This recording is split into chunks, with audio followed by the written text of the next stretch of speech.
All right, moving on to another new segment. Is he him? And I got to give Byron credit for the name of this. He's got that Gen Z in him, folks. But is he him? So Byron, I'm going to let you take it away. Go through these guys, and we're gonna debate if each of these players is him. All right, let's get it. Going into week 5, is he him? First up, Cowboys quarterback Dak Prescott. No, and I am biased. I get it, but Dak Prescott and the Cowboys, they underachieve consistently. Dak Prescott's talented. Is he him, though? To me, someone who is him is a guy who can carry you to big victories, lead a team, guide a team, especially at quarterback. So is Dak Prescott talented? Yes. Is he him? No. Uh, I disagree with that. I think Dak Prescott has been playing really well, and he showed that during that Packers game recently. I think Dak Prescott has been balling out and making very minimal mistakes on the field, too. Not a whole lot of mistakes. So I think Dak Prescott is him. He did lead them to a tie. That's great. Tie, or did they just run out of time and their defense Yeah. didn't do what they were I know. supposed to When you do? drop 40 points, no complaints. Yeah, that's fair. All right. Yeah, absolutely. Next up, we got Las Vegas running back Ashton Genty. Is he him? Okay, I want to say yes, but I gotta be real. He not yet is going to be my answer. Not yet. He did have a fantastic game just last week. Finally had a breakaway run for a touchdown.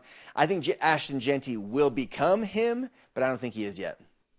Hmm, I agree. I think overall, just being that talent and being that good player, he is that. But right now, at this point in the season, I would say no, he is not him. But if he keeps up the way he's playing these next couple games, I will put that in there. Next up, we got Miami Dolphins head coach Mike McDaniel. Is he him? When it comes to fashion on the sidelines, yes, he is him. When it comes to winning games, no, he is not him. I don't know what happened here either because it felt like he was just this golden child who came in and they were scoring points all over the place. They were so flashy and fun and just a high flying offense. And I know Tua's had injuries. Now he's got to deal with the Tyreek Hill injury. But it feels like the Dolphins have just completely fell off. Their window for anything significant seems totally closed. And I actually would go as far as to say is that Mike McDaniel is getting close to being on the hot seat. So to me, no, he is not him. I agree. I don't think it's all Mike McDaniel's fault. I think he's No. done a good job with the offense, over the years that he's been with the Miami Dolphins, especially in 2023 when Tua was playing great, Tyreek Hill was playing great.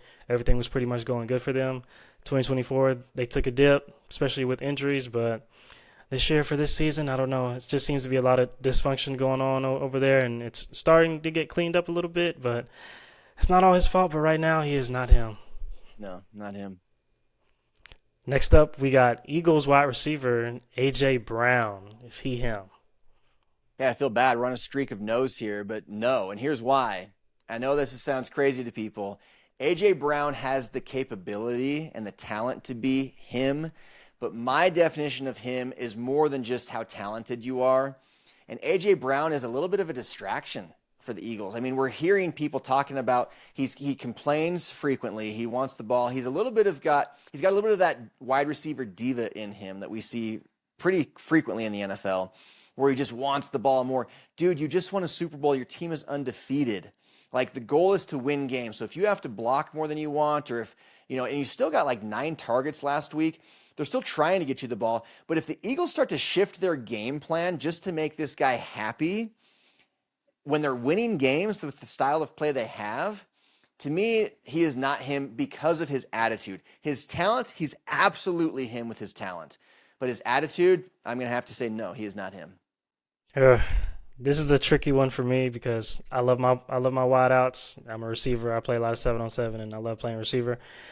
But with AJ, it's kind of tricky. It's kind of tricky. I know he was reading the book on the sideline last year to sort of get himself in the game. And I know as a receiver, you want the ball, but I know you want to win too. But with receivers, they just want to contribute to that win. And sometimes you contribute a lot, sometimes you don't. But AJ Brown's talent says he is him, but his production say that he is not him. Not right now. Love AJ Brown. I like him as a person from what I've seen, but right now he's not. But he can be though. They just got to give him the ball more, and we'll see. Yeah, and I think, and don't get me wrong, I think that Eagles should look to get him more involved even though they're winning. But I think they should look to get him more involved, not to make him happy because he's a crybaby, but because they need to be more diverse offensively. You know, the more threats you have, if they can show that Jalen Hurts can hit him down the field, that's going to make the defense be that much more honest against Saquon Barkley and other, you know, kind of shorter routes, things like that. So right now, I think that A.J. Brown is being held back a little bit by the offensive scheme and by Jalen Hurts' inability to complete longer passes. So I'm not taking away from A.J. Brown's ability. He is him in that regard, but you got to have a little bit more of a winning attitude. And right now, you're on a team that just won the Super Bowl and is 4-0 this year. I think you should just be stoked to contribute how you can to keep winning games. Yeah, I definitely get that. I get that. And, with some of these receivers having these big contracts, and when it's time to re up on those contracts, people will say, well, he didn't have the numbers, so should we really pay him? So I can understand the wide receiver's frustration with that. Yeah. Next up, we got Tampa Bay Buccaneers rookie wide receiver Emeka Egbuka. Is he him? Yeah, so this one's tough. I already know what your answer is going to be, but so I put him similar to Ashton Genty. He's balling out. I mean, this last game he had over 100 yards. He's got 4 touchdowns on the year in 4 games. I think he only had 1 game where he didn't score a touchdown, which I think was week 2. His first game as an NFL wide receiver, he scored 2 touchdowns. He definitely is proving to be an absolute stud and a real threat and a huge addition for that Tampa Bay team and for Baker Mayfield as a target. I just feel like to say he's him, I got to see a few more games out of him. He's also only had, I think he's got 18 catches on the season, which is good, but through 4 games, that's not that great, actually. That's less than 5 catches per game. He's only had 1 game over 100 yards. So I got to say, similar to Ashton Genty, this guy is on the path to becoming him. He certainly has it in him to become him, but I don't think he is yet. Yeah, I agree. I agree. He's talented. I think he's a really great player, but not yet. Not Not him, yet. not just yet, but he's getting there though. Very, very talented receiver. I've gone 0 for 5. Maybe I'm a tough crowd. Ah! Oh no, I get it. I get it. Next up, we got Washington Commanders quarterback Jaden Daniels. Is he him? Everyone's going to think I'm just being biased, but yes, Jaden Daniels is him. And the reason being, for what I said earlier in the show, he set the record for the most fourth quarter and overtime comebacks in a single season in the history of the league. He did it as a rookie.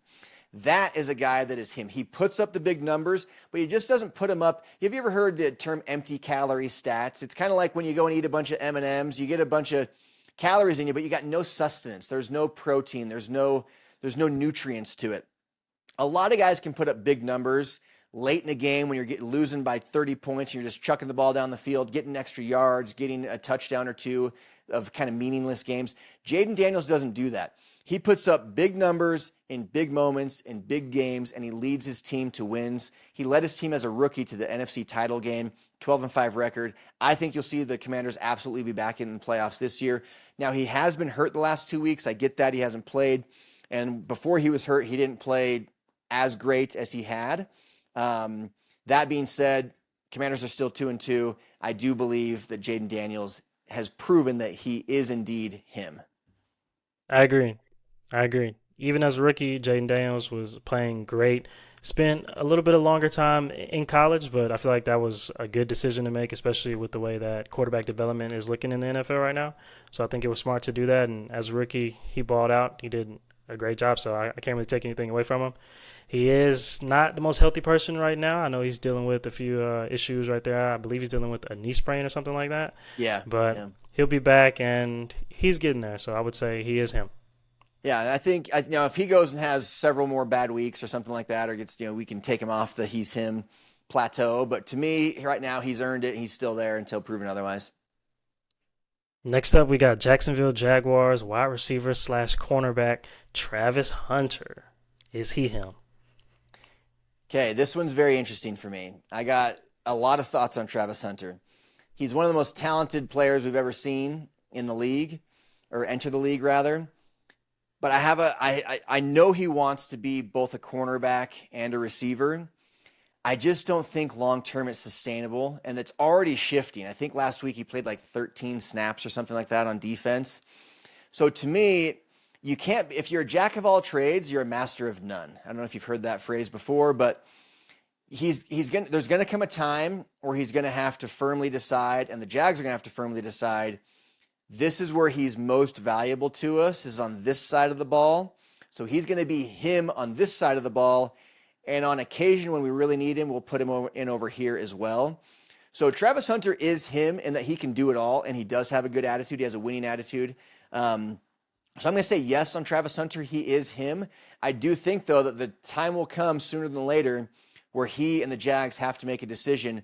Where are we going to really put our focus? Because he can't be in all the meetings for the offense and defense.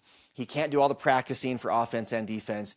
He can't have the stamina for too much longer. He's young right now, but there's going to come a time where you have to just decide to go and be a master of your domain, and that's going to have to be either as a receiver or as a cornerback. He has the ability to pick, so he is him, but I just think he's going to have to face that decision sooner than later and choose which one.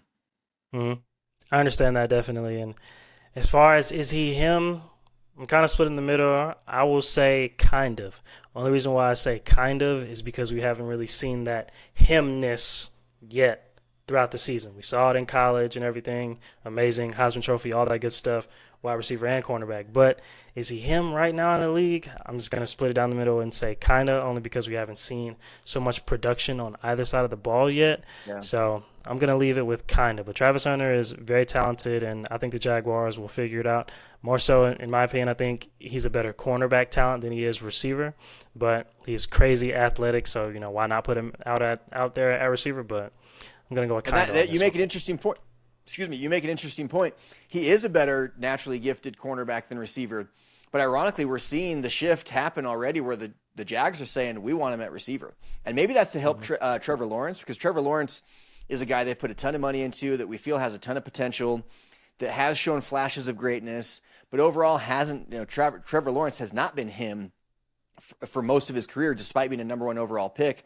And I think maybe the Jags are saying, you know what, let's give Travis Hunter as a go-to receiver and see what he can do there, and maybe make the offense that much better. I don't know, because I agree with you. I think he's more fit to be cornerback, but it looks like the Jags are saying, no, we want him actually more at receiver.